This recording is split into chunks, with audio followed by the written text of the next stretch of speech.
Live from the Pathway Studios in Johnston proper. You are live from the Path.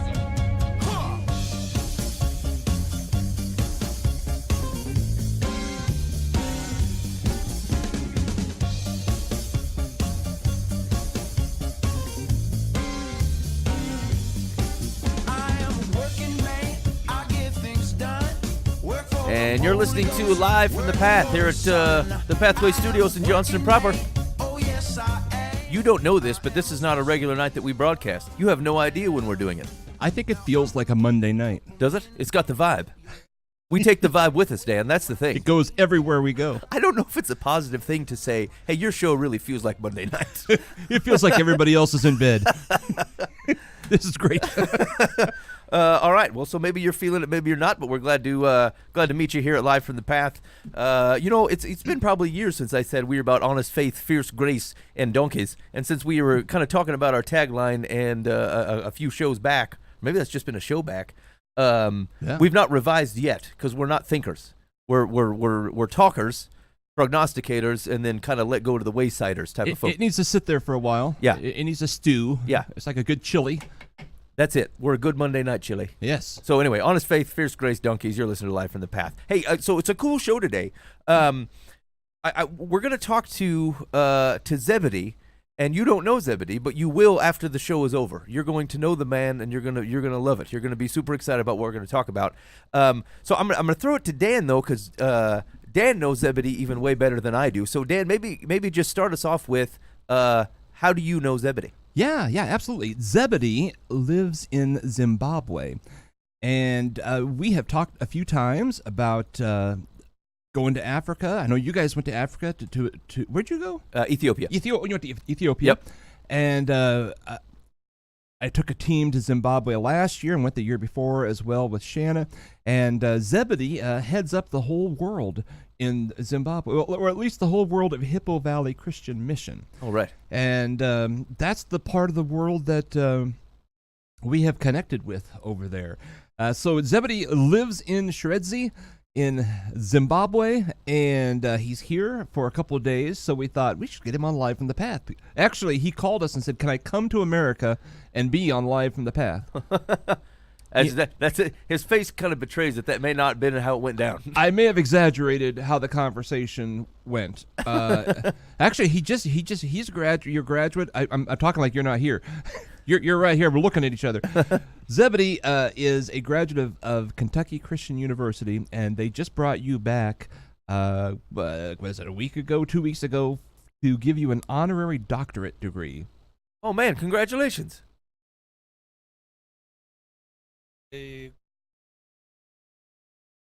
Sometime in February, that's when I was notified to be aware that the board had voted to honor me with a doctorate. That's because of your years of dedicated work in Zimbabwe. You have how many schools? 27? We have 27 schools, orphanages, 3 clinics, and 33 congregations. So your hands have been very busy over the past few years since leaving Kentucky Christian University. Yes, I have been busy, and it is good to see that the Lord allowed me to be that busy. Yes. Because there are people who are even more educated, more clever, more older or younger than I am who could do it. But the Lord has allowed me to do that. I tell you what, I have been thoroughly impressed, having seen firsthand a number of the schools now, having gone twice. I've seen quite a few of the schools. I've preached in 2 of the churches. I have relationships now with several of the people, the preachers, and it's just a number of the people in the modern world. We can have relationships on social media that you couldn't have back when we were in college. Yes, yes. Which has been really a pretty neat thing to get to know people on a personal level. Things are rough, though, over there right now. Yes, things are rough in that this year we didn't have the normal rains. So we are our part of the country is very dry. Okay.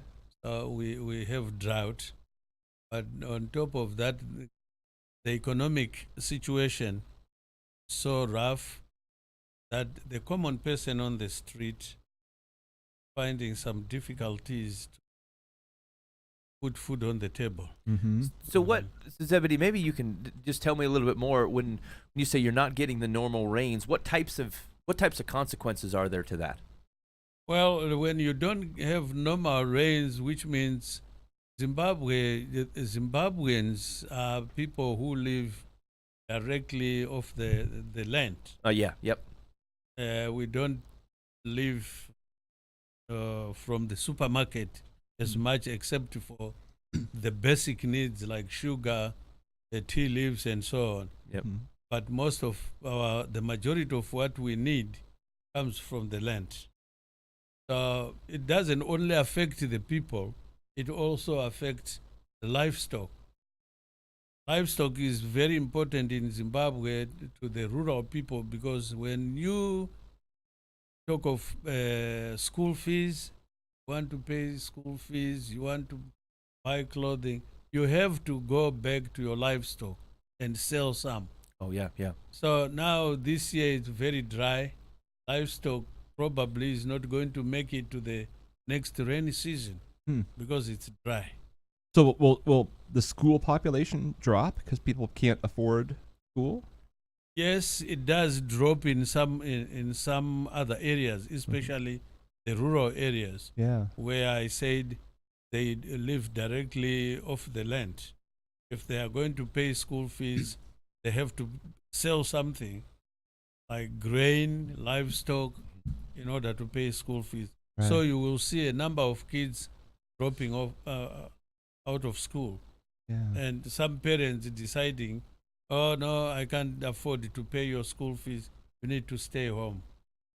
Yeah. So I think that's interesting, right? Because I think, when we say, because the first thing I thought of when you said that the rains didn't come, I thought, okay, there's probably going to be shortage of food and things. And I think, but our initial reaction doesn't include some of those peripheral things that say, look, it's not just humans, it's happening to livestock, and then how the use of that food and that livestock even starts to impact daily life when it comes to schooling and things. I think that's something we could easily miss, like we wouldn't see. A number of people out here, especially in public schools around here, you don't pay school fees directly to the school. It's all taken care of through your taxes. Mm-hmm. Mm-hmm. But the majority of the schools in Zimbabwe are private schools, like council and church schools, mine schools. They need money Right. Mm-hmm. right up front as school fees. Gotcha. So then you're losing students. That means you lose teachers too. You got to pay the teachers. There's probably a ripple effect there, I suppose. We don't lose teachers because we don't pay them directly. That's teachers are paid by government, central government. Gotcha. But what happens then is, if the enrollment goes down, then government will come and say, oh, it's per ratio. It's like one teacher to 35 or 40 students. If a class cannot come up to that number, then government is going to withdraw the teacher and post them somewhere. Okay. That's how you lose. Right. Yeah. Uh-huh. Yeah. Huh. So now, if I understand correctly, aren't the annual school fees around like $20 American? Around, I mean, Oh, it's more than that. It's more than that, but with the unstable economy, mm-hmm.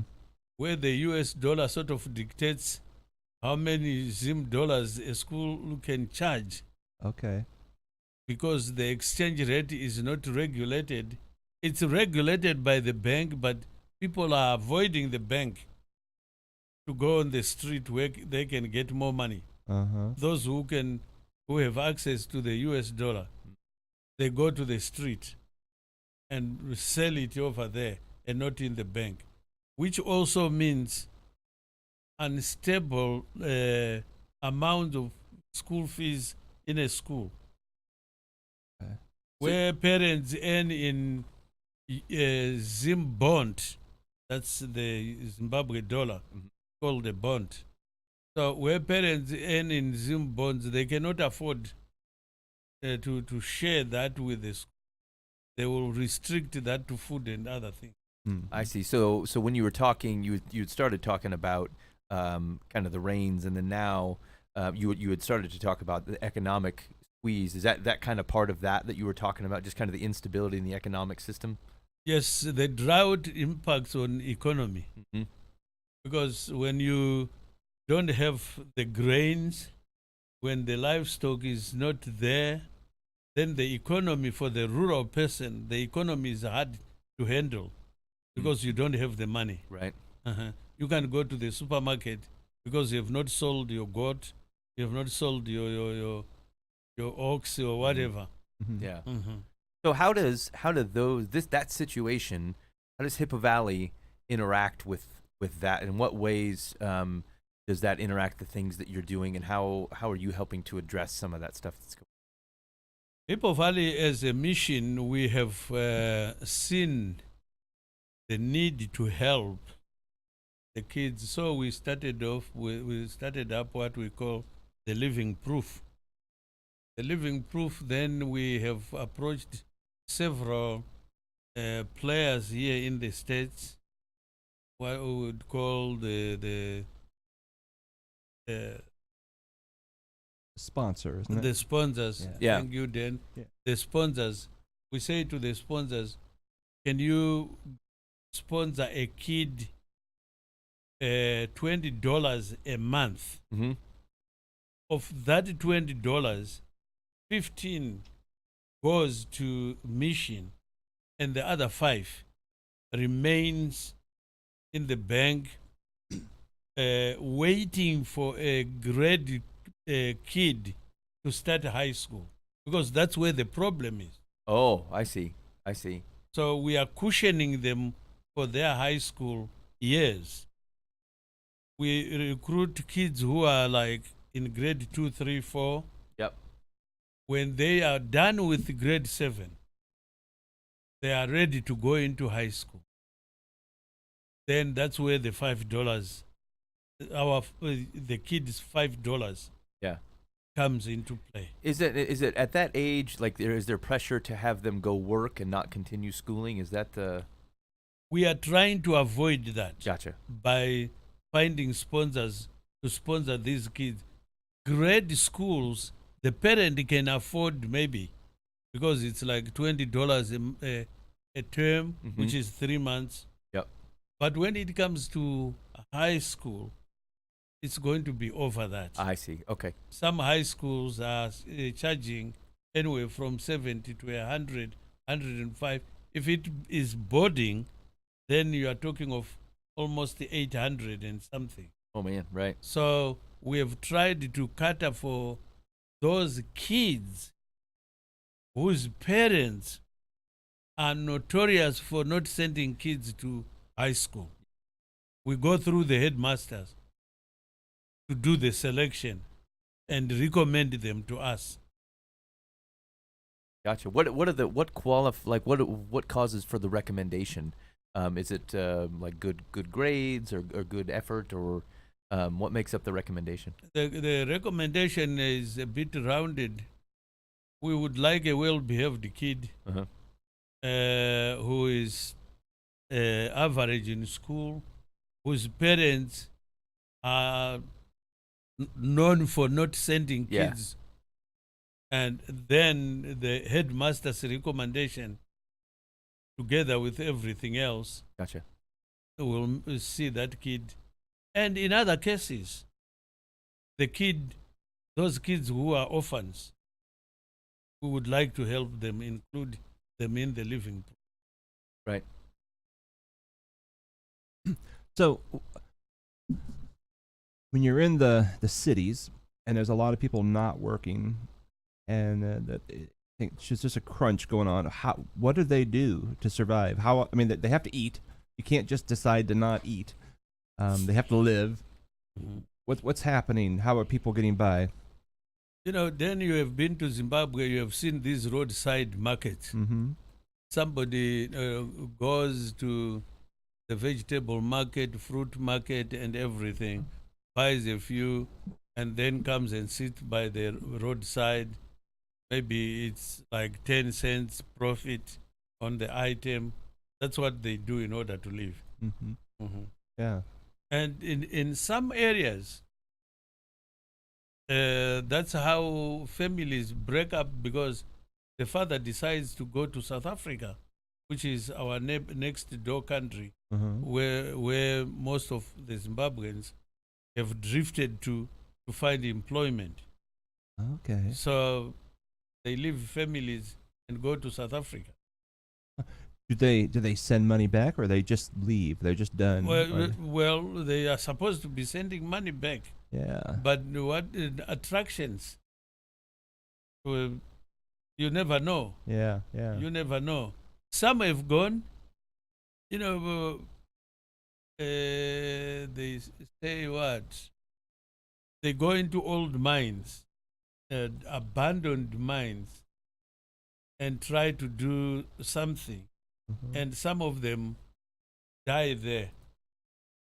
And when somebody dies like that, unless they have a relative there to notify people back home that so and so have died, he was gold panning, then you are not known. People just think, they have absconded to South Africa and not think about family.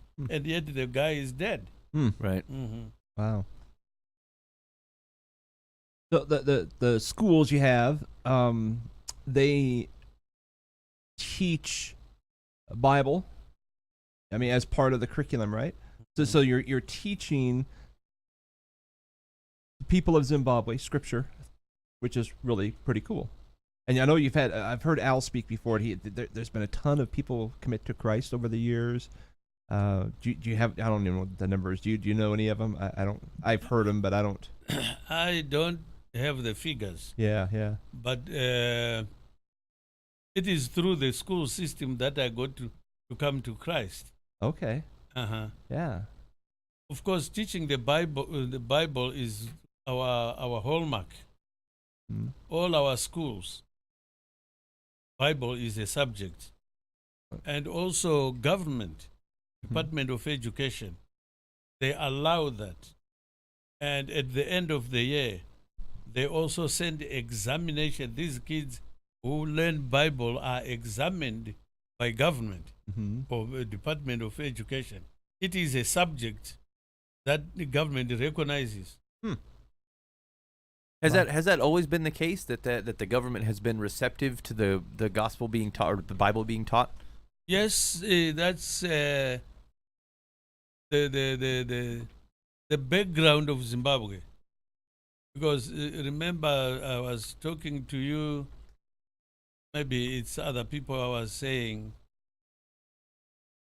when a new missionary came to Zimbabwe, the colonial government would look at and develop the areas and say, "Oh, you want to preach? Go there and preach." What they were expecting you to do is you go preach, develop the people you preach to by providing schools and clinics. So government has been in the forefront, and the oldest educational facilities are church run. That's really interesting, I guess. That's wise that the very nature of the gospel brings with it certain levels of infrastructure in order to try to help and develop people. Yeah. Yeah, like I was telling somebody, the Dutch Reformed from the Netherlands came way back. So when you come into the country, like Zimbabwe got its name from the Zimbabwe ruins. 5 kilometers from the Zimbabwe ruins, which is a national monument, lies one of the oldest mission stations, the Dutch Reformed mission.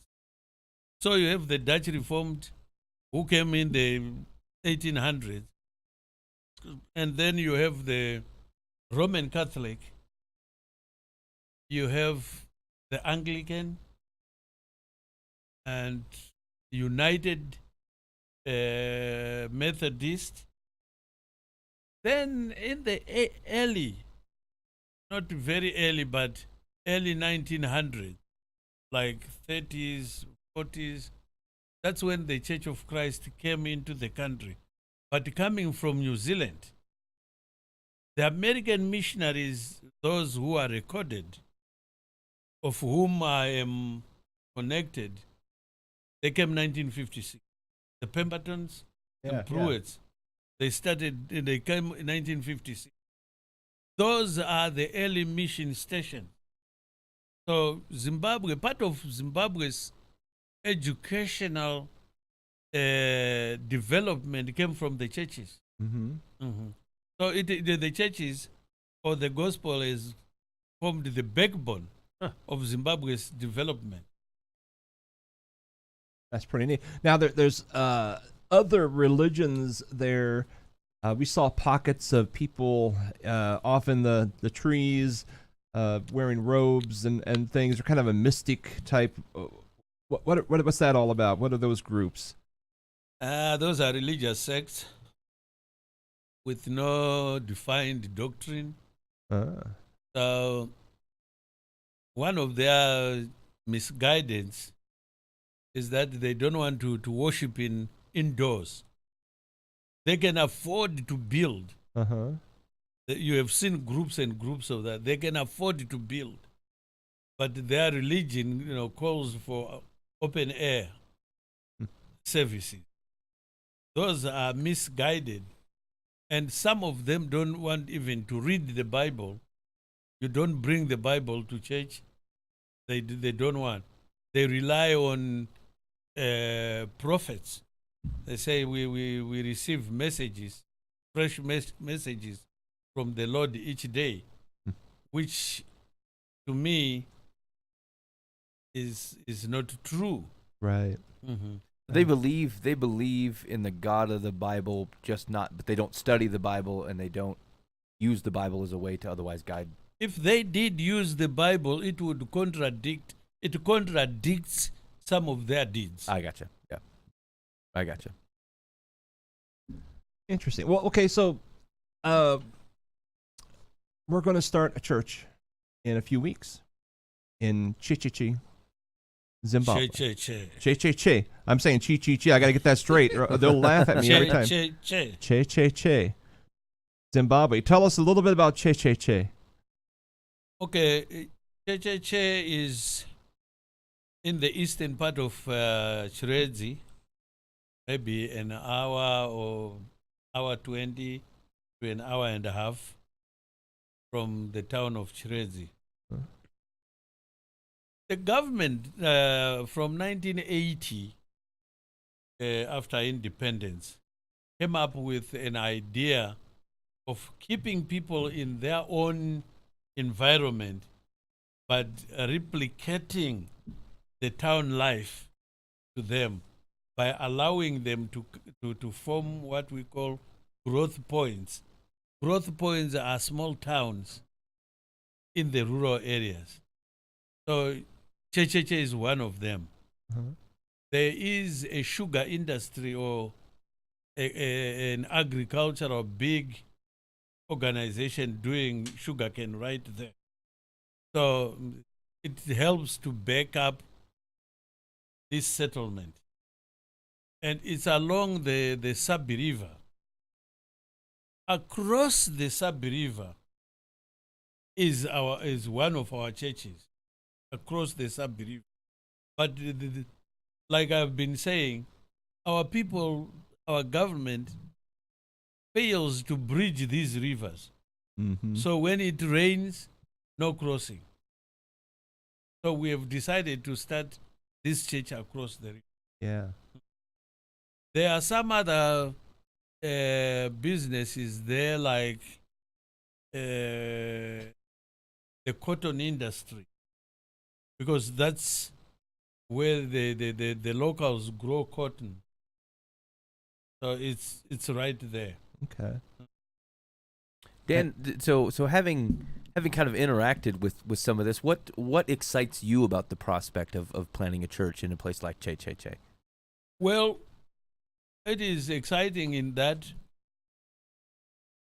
for all this time we had not done anything in that area. It's Manika land, part of Manika land. Like I've said before, when the colonial government would allocate places or regions to say, "Oh, Church of Christ, you are there. Yeah. United Church of Christ, you are there." This was a United Church of Christ region. Okay. Now we are penetrating, we are crossing that line because we have people who can do it. Right. Right. Has that been a struggle in the past to have the people that can do it, or is it something that you've seen some continual growth in? Well, church groups were under that. They would do anything to block any other church to come into the area. Even among Christian type churches? Yes, even the Christian Christian churches, not our church, but the Catholic would be under anybody coming into their Gotcha. midst. Gotcha. That church would be under. Maybe us too can be accused of the same thing. Mm. But now it's free to cross over. Mm. Mhm. So I'm very excited in that this is going to be one or the second church that we are going to plant there. One is way up, not even close. Gotcha. Mhm. What kinds of things, like what seems like an exciting opportunity? What are there risks or things that you worry about related to planting a church there, or anything like that that's on your mind? I have no worries per se, Mm-hmm. but my worries are to do with the team that is coming, the safety of the team when they come over there. Yep. I want to make sure that they are safe Mm. in an environment where you don't see a lot of white people Right. running around. Yeah. Mhm. That would be my concern and my worry. Yeah. But otherwise, I'm sure we are going to succeed with the help of the pathway. I think it's going to excite us in that we have a partner Yep. in the work. So, what would be an important message to bring to the people of Che Che Che that are struggling, that are hungry, that are facing all the challenges they're facing now? What should a new church say to them? Well, when it comes to church, we have to be very careful what we include in our message, Mm-hmm. except that ours is Christ saves, Mm-hmm. without bundling it with the worldly gains. Uh-huh. Mhm. Oh, we will bring you this, we'll bring you this, because when that the bundle is worn out, then they are also worn out. They Yeah. go away. I understand the prosperity gospel is kind of popular. Oh, yes. Oh, People are yes. clinging to something. That's Yeah. why I'm saying that. Yeah. Because Zimbabwe right now is full of preachers who are preaching prosperity gospel. Okay. And most of our young people, most of our young preachers have been sucked into that. Uh-huh. Yep. There are prosperity gospel and also demon possession, like we can pray for people, for demons to go away. Mhm. These are things which can be done, but that's not salvation. Right. That's Right. not salvation. You can be a rich person, but still you need salvation. Mm-hmm. Uh-huh. Right. And so is that's interesting, I guess. So if we're a country, if we start with where we started, where we're talking about the lack of rain and kind of the economic situation, and there are people who are preaching a gospel that bundles with it worldly gain or worldly wealth, and obviously as they look around, they're not seeing it. Are you finding that to be a significant problem as far as trying to introduce people to kind of the real notion of Jesus saves? Well, it has become a problem in Zimbabwe. Why? Because it has brought with it division Ah. in our own church. The young people who say we need to preach the prosperity gospel, and the old horses who say no, no, no, no, no, no, no. Let's not attach that to the gospel. All we know we must preach is Christ saves. Seek ye the kingdom of God first, and everything will be added on to. So they want the added first before they seek the kingdom. Gotcha. What is prosperity? So that's a good question. The prosperity gospel is kind of what we were talking about, where the notion of your relationship with Jesus comes with worldly blessing. The thought that because I am in a relationship with Jesus, I should expect that he will reward me with things like good health, lots of money, the desires of my heart. And the way they talk about it is to say, well, if he's a good king who gives good gifts, then these are the types of things that would come along with it. It is a shallow perspective, and it is not seeking first the kingdom of God. It is a reflection of trying to use God to a certain extent to say, oh, it's a means of which I can make my life better, which ultimately is a selfish thing. And it isn't that God doesn't give good gifts, but like the way that we measure what is actually good has to come through a kingdom lens, as opposed to I think it's good because it's delicious, even though it might give me a stomachache. That makes sense? Okay. Also, just to add, prosperity gospel, there are people who measure their faith by what they get. Look, I'm a Christian in good standing because of all these things. The Lord has blessed me. So if you don't get what I get, what I have, you are not a good Christian. Oh, right, yeah. Yeah, that is a terrible implication. Measuring one's faith by the wealth around him is what we call prosperity gospel. If you are a really good Christian who will be rich, that's not it. But that's got to be a very tough message to hear when people are preaching the prosperity gospel, and you look around and you see the poverty that surrounds you and the implication of what that seems to, what you're saying about everyone else. Probably like faithful Christians here who are just in the midst of a drought and an economic uncertainty that is not of their own doing, and to have that implication, that's not hope. That's not the good news. Yeah, that's true. So prosperity gospel is, if you are a good Christian, God will bless you. If you are not, look at how poor you are and all that. That's the wrong measuring rod. Yeah. Like Job's friend. It's like Job's friends, yeah. It's Huh, sort of the Yeah, there you are. yeah. There you are. So you have two orphanages. I've been to one of them, but I haven't been to the other. I went to one in Shredzi, but I don't know where the other one's at. But so what goes on in these orphanages? I mean, you're teaching them some pretty neat life skills. Well, when we say we have two orphanages, we started off with a dorm situation where kids lived in dorms. That was called Shredzi Children's Home. And then our dream was to build individual houses like you saw in the village. Mm-hmm. And that individual set up, we called Cherezi Christian Children's Village, where kids live in family setups. Mm-hmm. So the old children's home, we have turned it into a halfway house.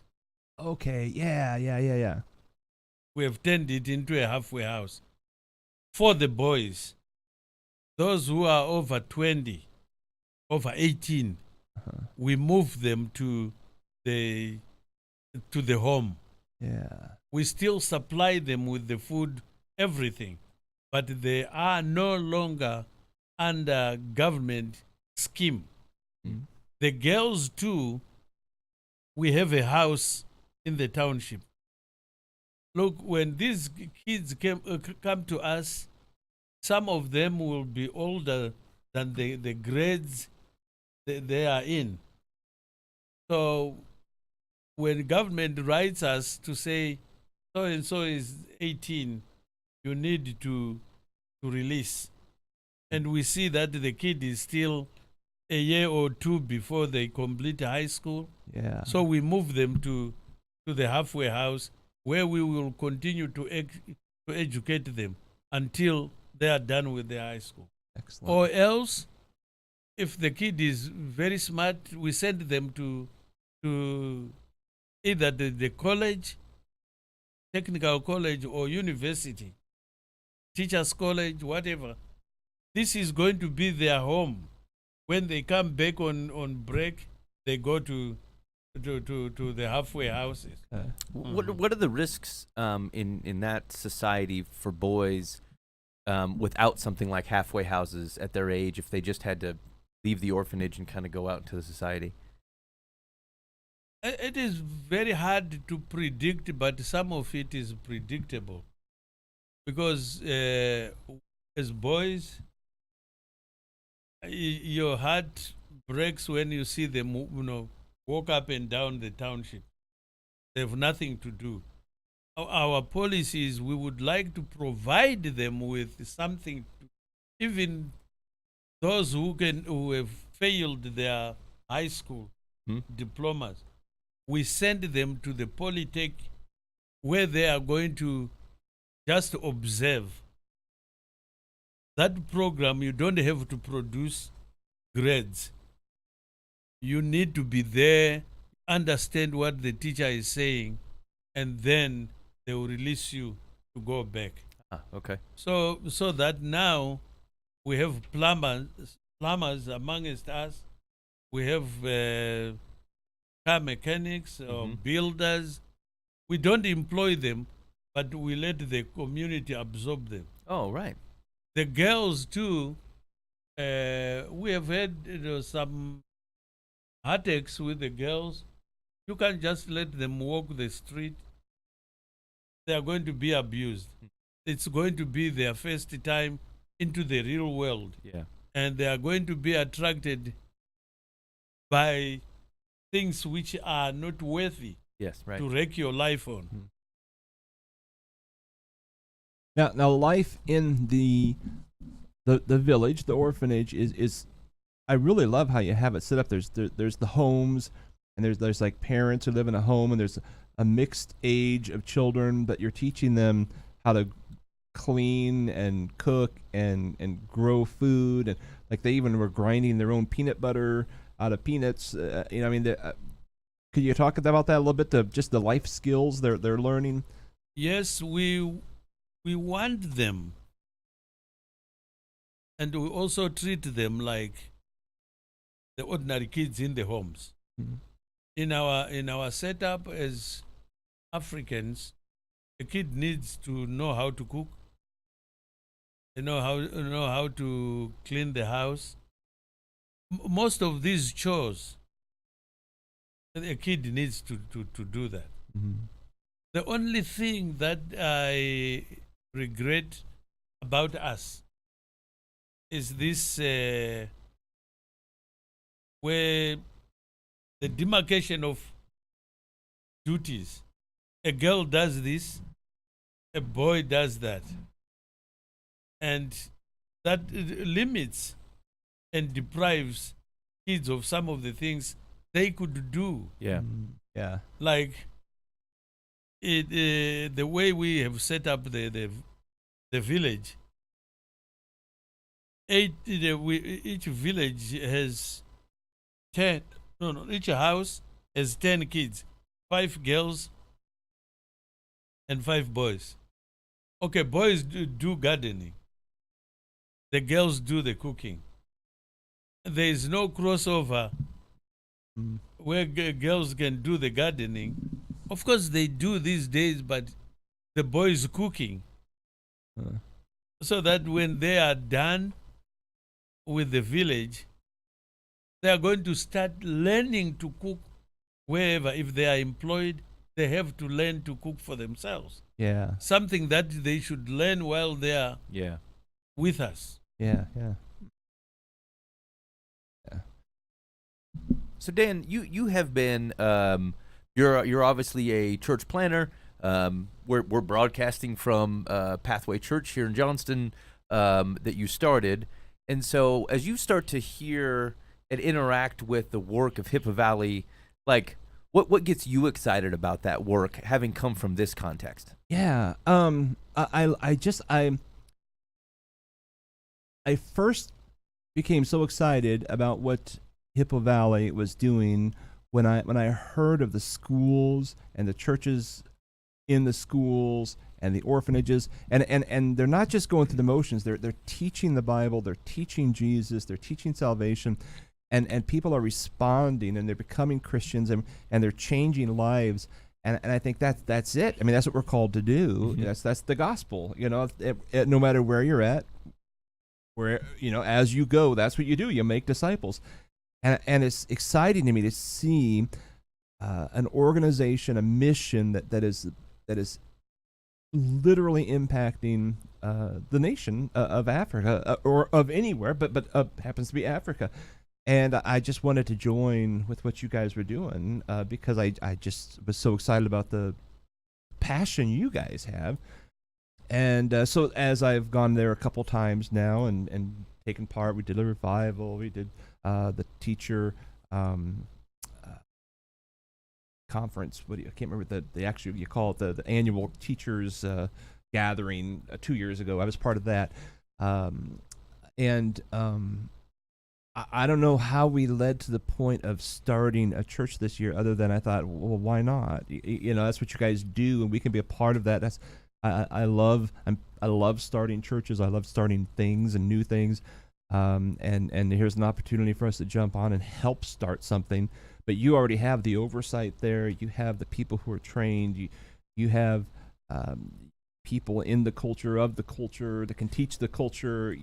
So you don't rely on us, but we can be the spark to get things going. The enabling. Yeah, you are enabling us. Yeah, to accomplish some of these things. And there's so much hardship over there. How do people go through hardship without Jesus? It just makes it worse.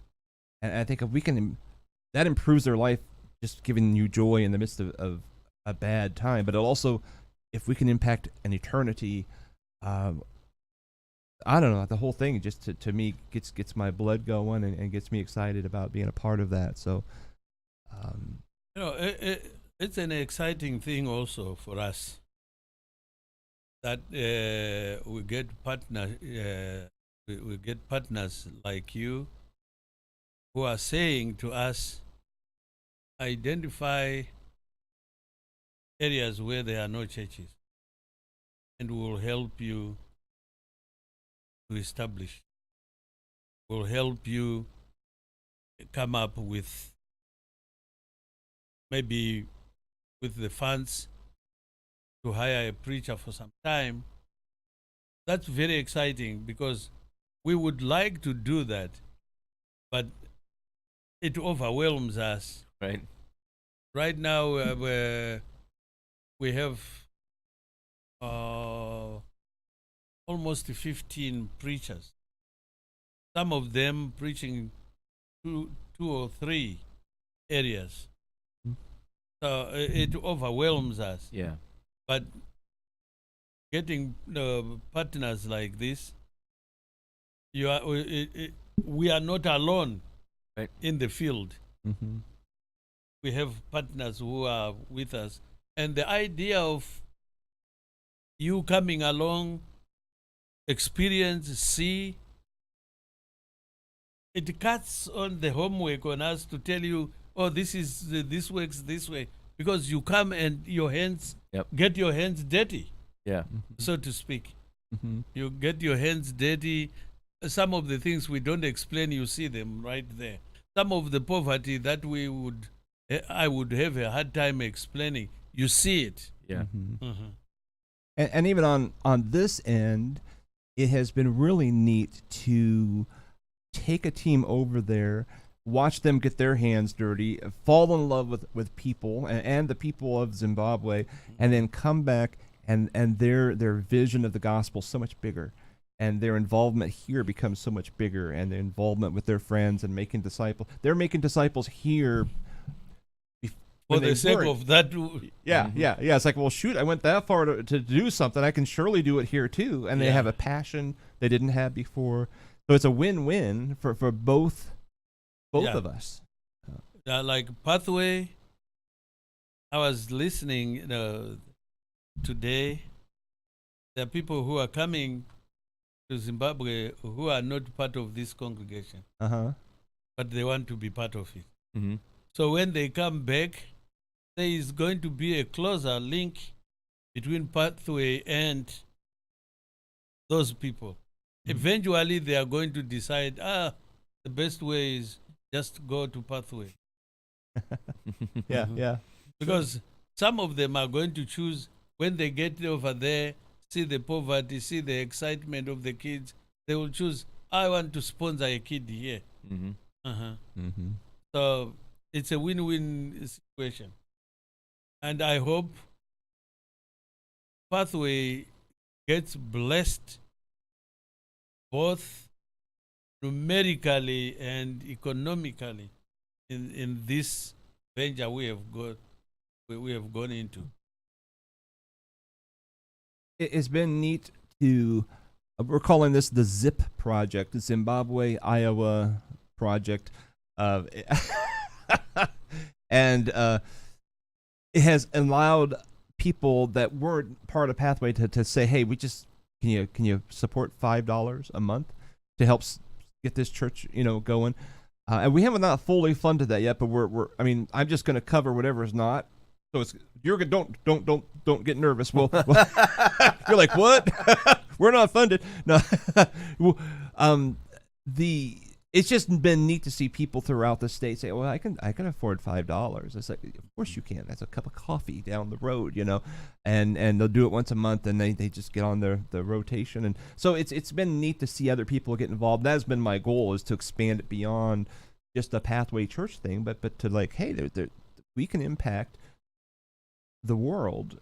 We can impact Africa by starting a church and change generational cycles over there in families, and a whole ripple effect from Chichiche into wherever will happen as the gospel spreads. And I think we're a part of that. Just man, yeah, that's I was telling one couple last year. They have sponsored a kid, not through Living Proof, but through the orphanage. oh yeah, mm-hmm. The kid has gone excelled. He is now doing second year of university. And I said to them, maybe down the road, you will see the kid in person. Yeah. You will see the kid, meet the kid in person. So what a joy when you see you have changed a life. Here is somebody who had no future, so to speak, but you have helped to usher in some future in the kid. Mm-hmm. University graduate, no parents, but it becomes a university. Mm. The ripple effects to that, maybe the kid is going to replicate that he or she can help somebody. Right. Uh-huh. So Zebedee, you've been at this work for a while, for quite a while. What would you say? Like, was there anything that was unexpected about? Like, I'm just thinking about all the things that the Hippo Valley is involved in, and orphanages and church planning, and the programs with the boys and the schooling, and it just there's a lot of really cool things going on. What has, if anything, has surprised you about doing this type of work? Well, I always say God has a sense of humor. Just to give you an example, I'm one of 24 kids, and who would have thought one of 24 kids would end up in the States? My Right. father educated me up to maybe 8th grade or so. And then from there, my education came through the Bible college and this, and now here I am. Right. And I'm excited by what God can do. God does, things beyond our imagination. We were in Kansas 2013 with Al, when we talked about the living proof, about start this organization, Living Proof, where we can save $5 of the 20, blah, blah, blah. Now the Living Proof is excelling. Mm. We are almost 1,300 kids in Oh, the wow. Living Proof. Wow, that's amazing. We are there. Yeah. Our goal is to net 1,500, which I think is going to, and our first crop is doing, I think it's the second year or third year. It's second year of high school. So God does things beyond our imagination. If we allow him to use us, both mind and body. Yeah. Now you have some medical clinics too. Oh yes. Holy cats! I wasn't even ready for this. Medical clinics. Yeah, it's kind of off my radar because I'm not in the medical world. But we toured one that was in the process of being built last year. I'm assuming is it going now, or has it met all the code? The one that you went to is a new project, which means we have to be inspected every stage. Yeah. We have when you went there, you saw the clinic, the clinic building, and also the houses. Yeah. Now we are left with the building a waiting mother's shelter. The pregnant women come and stay there waiting for their delivery date. Now, can you explain a little bit about why that's necessary? Because it's it's just different than here. Yes. Yeah. You see, in Zimbabwe, the clinics are way apart. The villages are way apart from the clinic. So women, that we don't have ambulances running around. People don't have cars to throw in a woman who is in labor. Mm-hmm. So they have to come and stay there at the clinic. So it is government requirement that every clinic must have a waiting mother's shelter, a house where they are going to come, they cook for themselves, they cater for themselves, so that whenever their day is there, they can walk to clinic. Gotcha. So we are in the process right now of building the waiting mother's shelter. Gotcha. And also, we have to build an outer building for the clinic. The clinic will have inside plumbing, but we have to provide the outer house, in case the water system is not working. Is that common that the water? Very common. Okay. You have to have it out there. Gotcha. But before we do the plumbing, we have to drill a water well. Ah, So the plumbing is held off until we find a water source. So Right. that when we do the plumbing, we don't send it to the water source right. Yeah. and contaminate the water. Right. So that's the major step right now.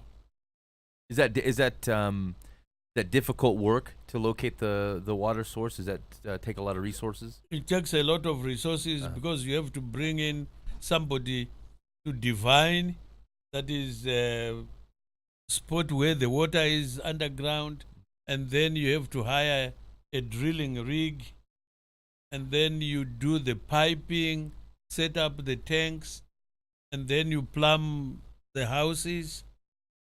Nurses' houses must have running water. The clinic must have running water. Once we have done that, then we can do the ceiling of the clinic. Right. Then we can do the tiling, ceramic tiles in the clinic, Gotcha. because the labor room has to be tiled. Hmm. Gotcha. Now, how many you have? Is that the third clinic? That's the third clinic. Okay, yeah. We have Dama Clinic, which is from Chirezi. You may go for an hour 20. Okay. And then we have Dine Clinic. You go for 3 hours. But Dine Clinic, where we built a clinic building which we dedicated on March 22. Okay. Simply because the sponsoring church set a date to come out and do the dedication. So we invited dignitaries from Department of Health, from council, from the police, the chiefs and headsmen. They were all there. The school teachers, they were there. Those who are going to frequent the clinic. Mm-hmm. So let's say someone's listening and they say, look, there's a lot of good work going on here, and I'd like to be a part of it. So I don't know if that's a 2-part answer or a 1-part answer. Dan, Zebedee, how can people help? What's the website? Hippo Valley Christian Hippo. I don't. Yeah. It's just in my memory, so I don't know. Where did I see the papers down there on that desk? Yeah, we do have pamphlets for the living proof. Yeah, that's where the website is. I guess you could go to hippovalley.org. I think so. Yep. You can learn about. Yeah, they're about Zimbabwe, living proof. Yes. Okay, good. Dan, let's say people they like the local. They like this Zip Project business. What do they get in on? We actually have a Facebook page, The Zip Project, and it has a zipper on it. I have the state of Iowa, and it's the Zip Project. Or our church website. If they want to give $5 a month or whatever figure, they can actually sign up on our website for online giving, and we'll channel it all through to the new church. So that's Facebook. Facebook, you can look for the Zip Project, and if you want to give through Pathway, you can go to thepathonline.org, and there's a link there that you can get to from the front page for giving, and you could set up for that. Yep. Okay. Perfect. All right, sweet. Well, go ahead, Zebedee. I would say as many people as there are partner with us, the better. But don't do it for Hippo Valley, do it for your Lord. Right. Yeah. Don't do it for Hippo Valley Christian Mission, because Hippo Valley Christian Mission is one of the players. When you do it, you become one of the players too. So don't do it for Hippo Valley, do it for the Lord. To and for the Lord. You know, it's really funny. This all started on for me, and I saw an opportunity I could sponsor for $100 a college student in Africa for room and board for 1 month, and I thought that's a great opportunity. I have $100. They could give them a college education to train an African to teach in Africa. I don't have to go there. I don't have to learn culture. You know, there's all it's just that's a win. That's great. So I did that a couple months, and then I met Al, and he's like, well, come out sometime. And then it's all kind of blown up from there. But it was all because, it's like we can help you be much more effective in Africa, just like I'm much more effective here. But we can go be a shot in the arm and be a partner in ministry with you, whether by going or simply by funding. And that's true. That's true. It's all for the glory of God. So all to the glory of God. We do it to and for His glory. Yep. Amen. Hey, you've been listening to Live from the Path. Big thanks for Zebedee. Thank you for coming in and talking with us. We really appreciate it. Best of luck. I hope this is a good opportunity for folks to jump on board. Actually, Dan, what you said reminded me of something you said earlier, which is, or what Zebedee had said earlier. If you're just willing to let God use you in your heart and your mind, and like that one step into say the college fund thing, just kind of open up more doors of which God can continue to kind of reveal that He's doing awesome work with you, even if you weren't ready for it. Yeah. And so that's awesome. I hope you guys. I hope that's encouragement to you guys. If you got any feedback for us, shoot us an email, info@livefromthepath.org. Otherwise, we will see you next week. In the meantime, be faithful in the means. God will handle the ends. You've been listening to Live from the Path.